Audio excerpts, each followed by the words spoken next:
Last lecture में हमने vectors के ऑपरेशंस जो हैं वो स्टार्ट किए थे, जिसमें हमने वेक्टर एडिशन के बारे में पढ़ा और उसके बाद वेक्टर सब्ट्रैक्शन, यानी कि हमने ये देखा कि दो या दो से ज़्यादा वेक्टर्स को ऐड कैसे किया जाता है और दो से ज़्यादा वेक्टर्स को सब्ट्रैक्ट कैसे किया जाता है। आज हम स्टार्ट करते हैं मल्टीप्लिकेशन से, यानी कि ये जो है ये एक ख़ास किस्म की मल्टीप्लिकेशन है, multiplication of a vector by a scalar। इसमें एक चीज़ जो है वो सबसे पहले देखें कि जब भी हम दो वेक्टर्स को ऐड करना चाहें तो हम सिर्फ और सिर्फ एक वेक्टर क्वांटिटी में वेक्टर को ही ऐड कर सकते हैं और वेक्टर क्वांटिटी में से वेक्टर को ही सब्ट्रैक्ट कर सकते हैं। हम वेक्टर क्वांटिटी में स्केलर को ना तो ऐड कर सकते हैं और ना ही स्केलर को माइनस कर सकते हैं, क्योंकि स्केलर में सिर्फ और सिर्फ मैग्नीट्यूड होता है और वेक्टर के अंदर मैग्नीट्यूड के साथ साथ डायरेक्शन भी होती है।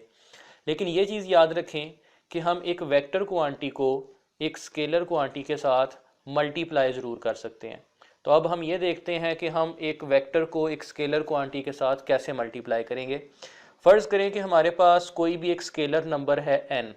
स्केलर नंबर n जो है ये ज़ीरो के अलावा कोई भी होना चाहिए, यानी कि नॉन ज़ीरो डिजिट होना चाहिए, 1 2 3 4 या -1 -2 -3, यानी कि पॉजिटिव और नेगेटिव कोई भी नंबर हो सकता है।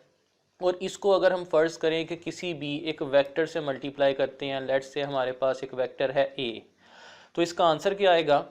इसमें आप देखें कि n जो है ये एक स्केलर नंबर है और a जो है ये एक वेक्टर है, तो इसका आंसर आएगा NA। NA एक ऐसा वेक्टर होगा जिसका मैग्नीट्यूड n टाइम्स होगा और उसकी डायरेक्शन जो है वो एक ही तरफ होगी।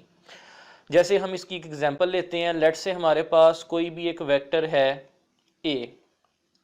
अब इस a को मैं एक स्केलर नंबर से मल्टीप्लाई करता हूं, यानी कि 2 मल्टीप्लाइड बाई a। तो 2 मल्टीप्लाइड बाई a जो है इसका आंसर क्या आएगा, 2a।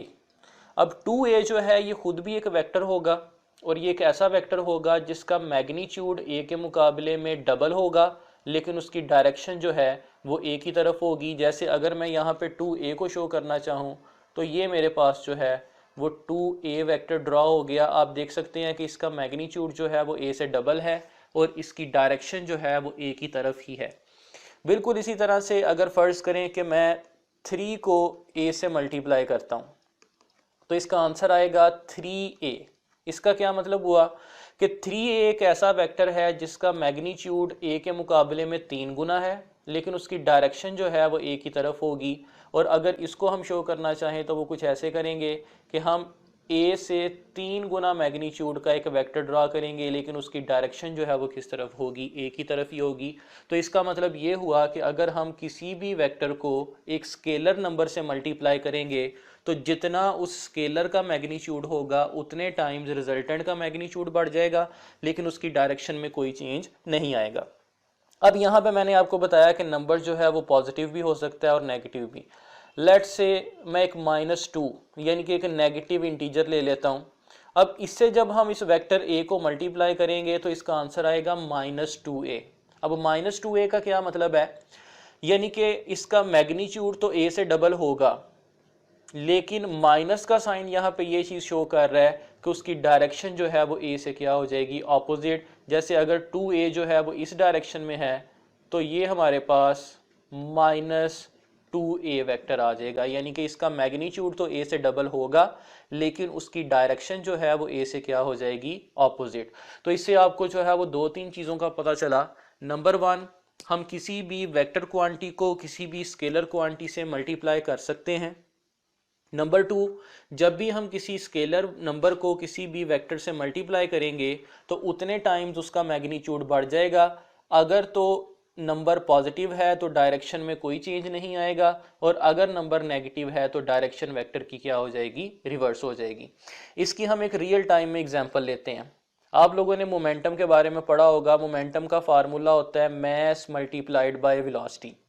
याद रखें मैस एक स्केलर क्वांटिटी है, इसका जस्ट मैग्नीट्यूड होता है, इसकी कोई डायरेक्शन नहीं होती, और वेलोसिटी जो है ये एक वेक्टर क्वांटिटी है। तो देखें हमने एक स्केलर को एक वेक्टर से मल्टीप्लाई किया, जब स्केलर को वेक्टर से यानी कि मास को वेलोसिटी से मल्टीप्लाई करेंगे तो इसका आंसर मोमेंटम आएगा जो कि खुद भी एक वेक्टर होगा।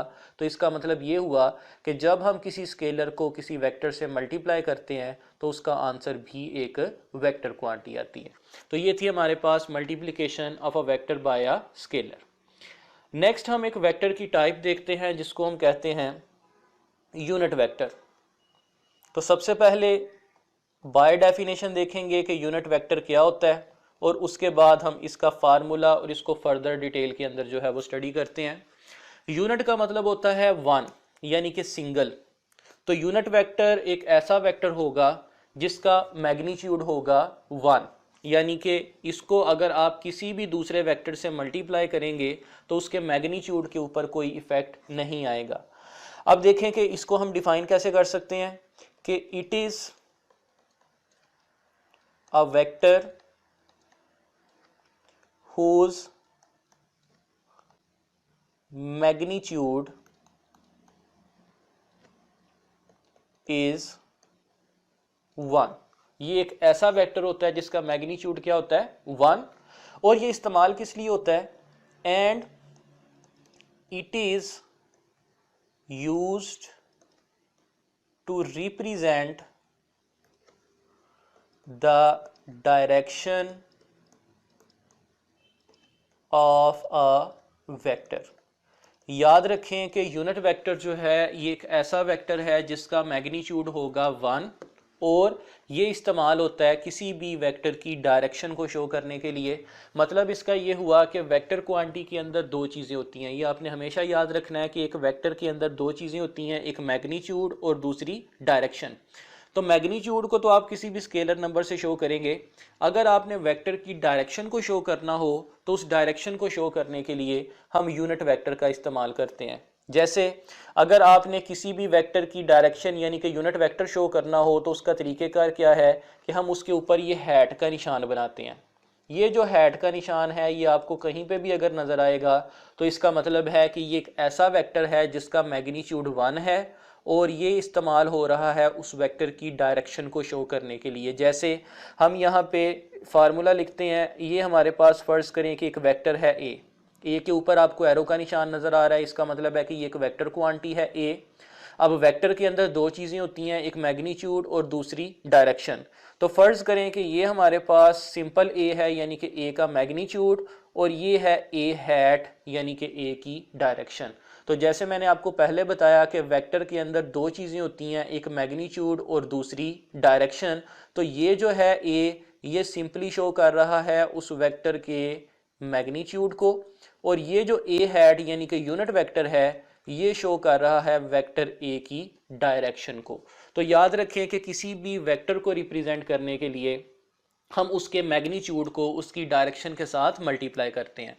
अब अगर इसी फार्मूला में से हम ए हैट यानी कि यूनिट वेक्टर निकालना चाहें तो वो कैसे निकालेंगे, इस ए के मैग्नीट्यूड को हम वेक्टर के साथ जाके डिवाइड कर देते हैं।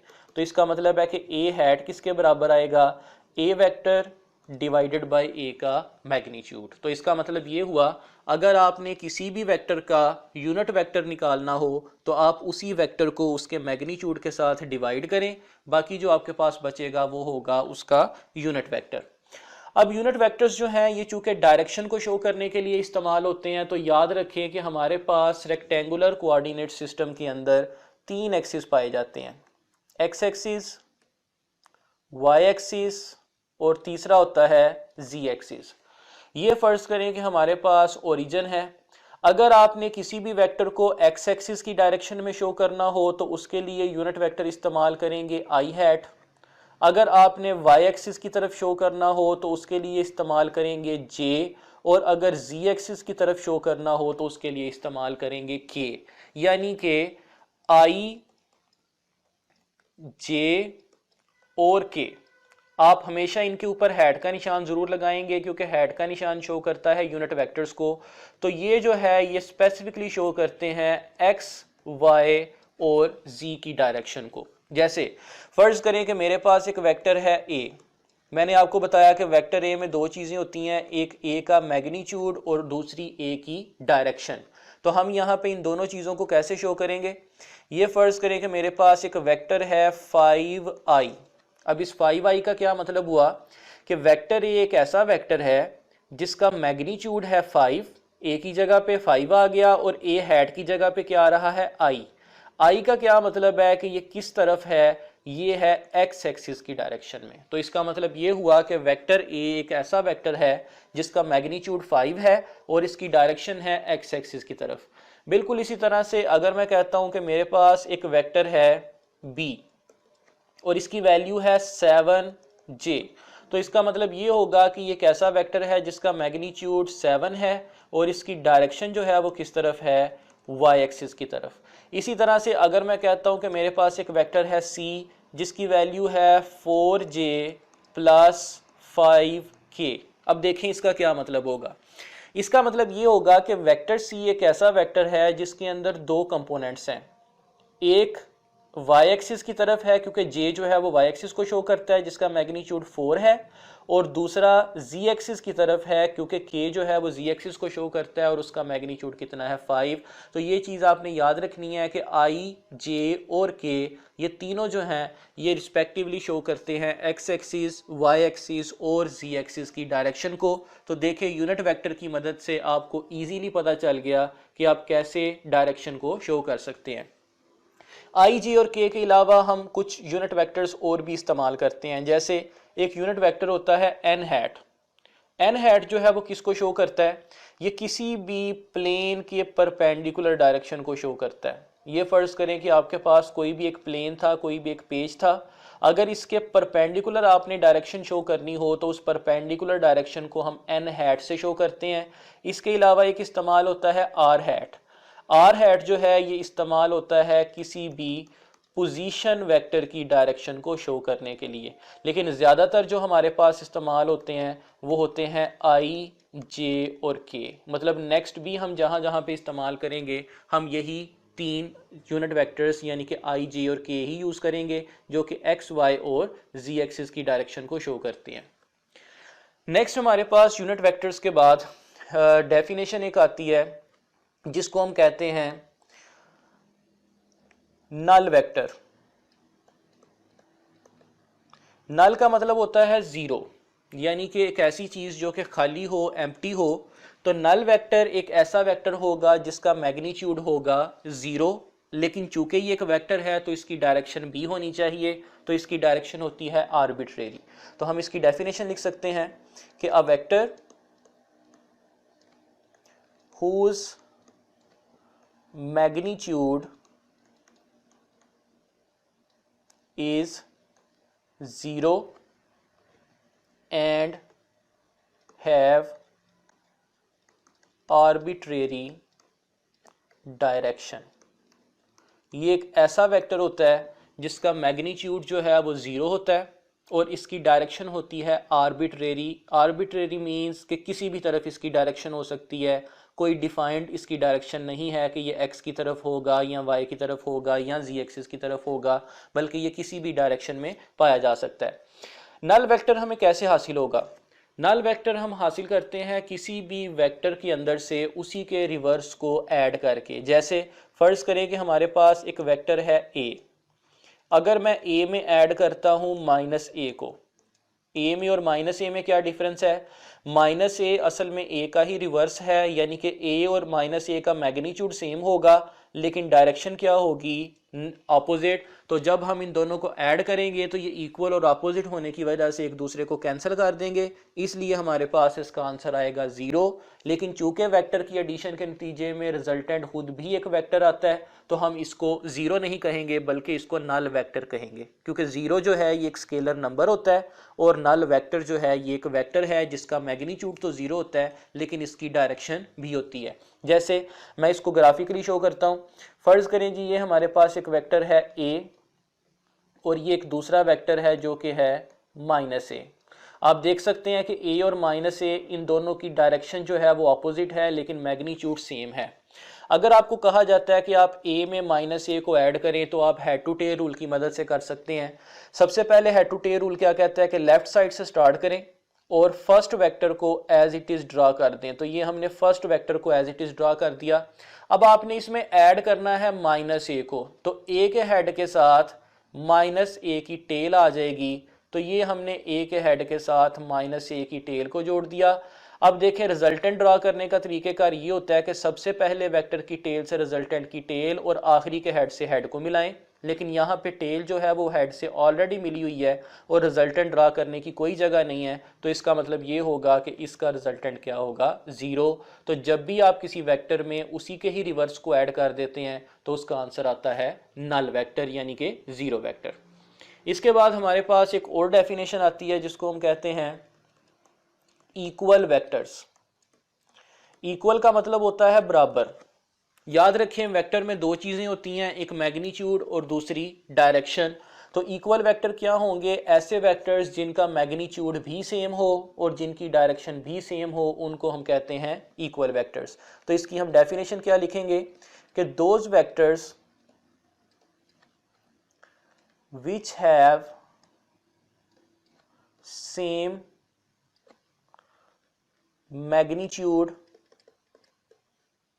and डायरेक्शन, यानी कि वेक्टर के अंदर पाई जाने वाली दोनों चीजें, मैग्नीट्यूड भी और डायरेक्शन भी, अगर ये दोनों वेक्टर्स के अंदर सेम हैं तो फिर हम कहेंगे कि वो दोनों इक्वल वेक्टर्स हैं। अगर दोनों में से कोई एक चीज भी सेम नहीं है तो हम कहेंगे कि वो दोनों वेक्टर्स इक्वल नहीं है। फॉर एग्जांपल हमारे पास एक वेक्टर है जिसका मैग्नीट्यूड है 3 और एक दूसरा वेक्टर है जिसका मैग्नीट्यूड है 4। आप देख सकते हैं कि दोनों की डायरेक्शन तो सेम है लेकिन दोनों का मैग्नीट्यूड सेम नहीं है, तो ये दोनों इक्वल वेक्टर्स नहीं होंगे। बिल्कुल इसी तरह से अगर फर्ज करें कि हमारे पास एक वेक्टर है 2 और ये दूसरा वेक्टर है जिसका मैग्नीट्यूड भी 2 है, आप देख सकते हैं कि इन दोनों का मैग्नीट्यूड सेम है लेकिन डायरेक्शन अपोजिट है, तो ये भी दोनों इक्वल वेक्टर्स नहीं होंगे। लेकिन अगर एक ऐसा वेक्टर है जिसका मैग्नीट्यूड 2 है और ये दूसरा वेक्टर है जिसका मैग्नीट्यूड भी 2 है, आप देख सकते हैं कि इन दोनों की डायरेक्शन भी सेम है और इन दोनों का मैग्नीट्यूड भी सेम है, तो ये दोनों जो हैं वो इक्वल वेक्टर्स होंगे। और यहाँ पे एक और चीज़ याद रखें कि स्टार्टिंग पॉइंट पे डिपेंड नहीं करता। जैसे अगर फर्ज करें कि ये मेरे पास एक वेक्टर है जिसका मैग्नीट्यूड 3 है और ये दूसरा वेक्टर है जिसका मैग्नीट्यूड 3 है। अब इसका स्टार्टिंग पॉइंट यहाँ से है और दूसरे का स्टार्टिंग पॉइंट यहाँ से है, लेकिन चूंकि दोनों का मैग्नीट्यूड और दोनों की डायरेक्शन सेम है तो ये दोनों जो हैं ये इक्वल वेक्टर कहलाएंगे। तो इसका मतलब ये है कि अगर आपने चेक करना हो कि दो वेक्टर्स इक्वल हैं या नहीं हैं तो सिर्फ और सिर्फ आपने देखना है कि क्या उन दोनों का मैग्नीट्यूड सेम है और उन दोनों की डायरेक्शन सेम है कि नहीं। अगर तो दोनों का मैग्नीट्यूड और डायरेक्शन सेम होगी तो फिर जो है वो दोनों इक्वल वेक्टर्स कहलाएंगे। तो यहाँ पे इस लेक्चर के अंदर हमने यूनिट वेक्टर्स के बारे में पढ़ा, यूनिट वेक्टर्स के बाद नल वेक्टर्स और उसके बाद इक्वल वेक्टर्स।